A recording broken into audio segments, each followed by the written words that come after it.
Gli italiani mangiano sempre e quando non lo fanno parlano di cibo. Non è un segreto che noi italiani siamo molto legati al cibo. Ne parliamo spesso, siamo convinti che in Italia si mangi meglio rispetto a qualsiasi altro paese del mondo e ci arrabbiamo da morire quando qualche straniero rovina una delle nostre ricette. Proprio per questo, tra i proverbi italiani ce ne sono tantissimi legati al cibo. In questo video vi mostrerò i più belli e vi spiegherò che cosa significano. Ciao a tutti e benvenuti, sono Mattia di Lingua Franca.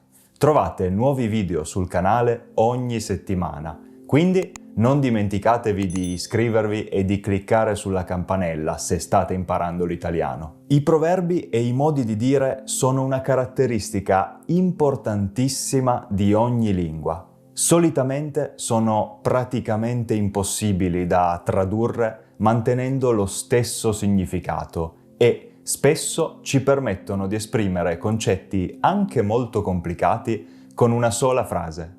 In questo video ci concentreremo sui proverbi legati al mondo del cibo.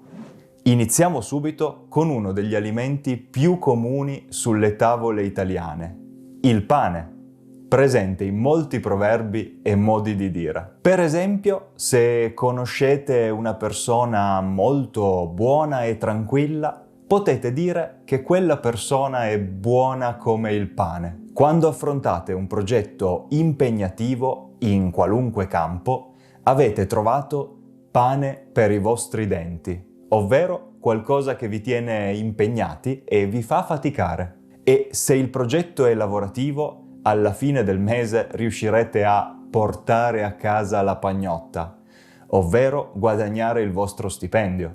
Parlando invece di chi fa più fatica, un proverbio molto famoso dice che chi ha il pane non ha i denti e chi ha i denti non ha il pane. Questo significa che chi ha la possibilità di fare qualcosa di solito non agisce, mentre chi vorrebbe farlo non ne ha la possibilità o i mezzi. E quando lavorate a qualcosa, assicuratevi di attribuire i meriti a tutti quelli che hanno partecipato, altrimenti qualcuno potrebbe far notare che il lavoro non è tutto farina del vostro sacco, ovvero non è stato fatto tutto da voi. Attenti poi a non far arrabbiare qualcuno, altrimenti potrebbe rendere pan per focaccia, ovvero vendicarsi. Chiudiamo la lista di proverbi sul pane con un proverbio che non riguarda proprio il pane, ma ci si avvicina.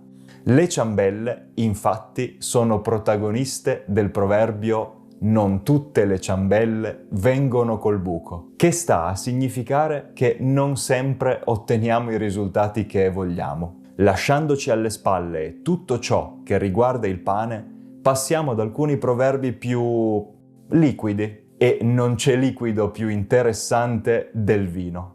In fondo, come dicevano già i romani, in vino veritas. E infatti solitamente le persone che hanno bevuto tendono a essere più sincere del solito, a volte anche un po' troppo. Quando sarebbe meglio evitare di parlare più del dovuto, infatti, bisognerebbe tenere l'acqua in bocca, che significa proprio evitare di parlare. È interessante la leggenda dietro alla nascita di questa espressione.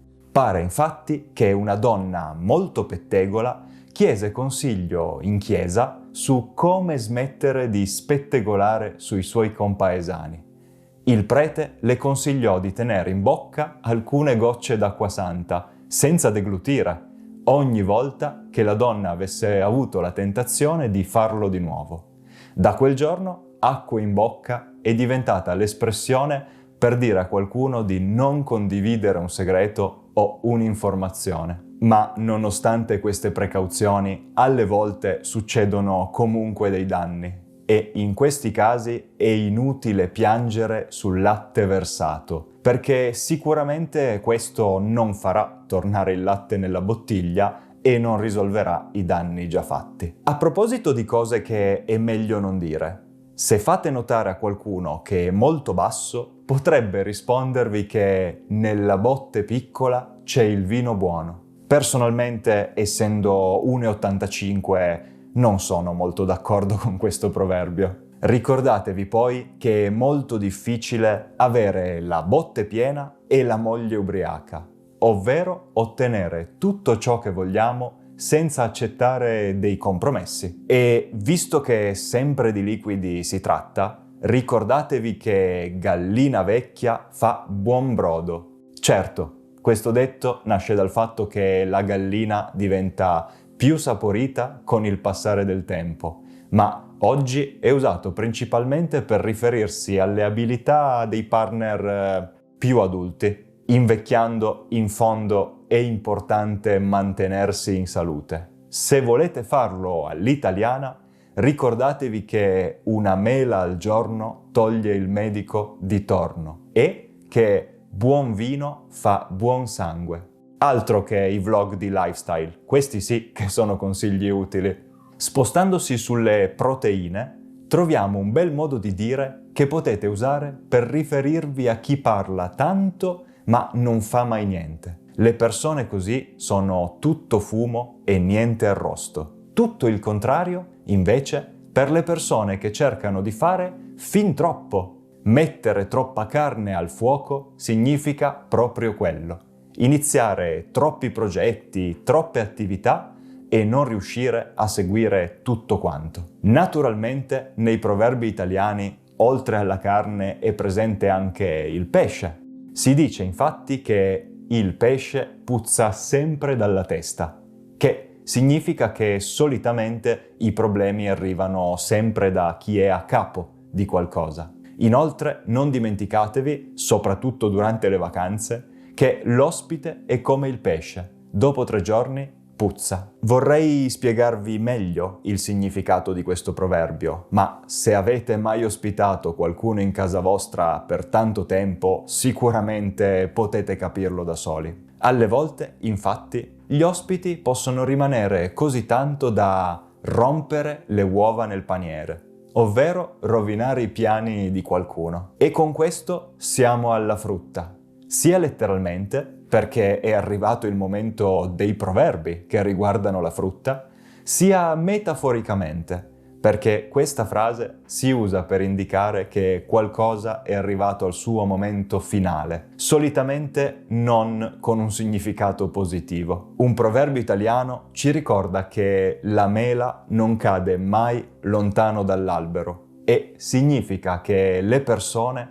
tendono a mantenere le caratteristiche positive e negative della loro famiglia. Certo, alle volte queste persone riescono comunque a trovare l'altra metà della mela, ovvero la persona giusta per loro. E chiudiamo con una ciliegina sulla torta, ovvero un dettaglio finale che completa qualcosa. Parlo di 3 modi di dire che c'entrano con la cucina, ma non con il cibo. Quando una brutta situazione peggiora ulteriormente, si dice che qualcuno è caduto dalla padella alla brace.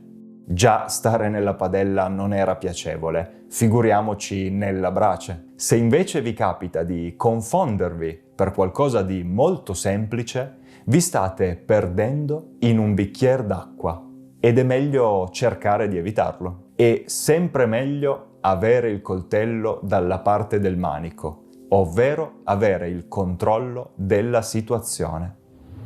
E ora il coltello dalla parte del manico ce l'avete voi. Tra tutti i proverbi che abbiamo visto in questo video, ce n'è qualcuno di simile nella vostra lingua? E se non c'è, qual è il proverbio più strano nella vostra lingua?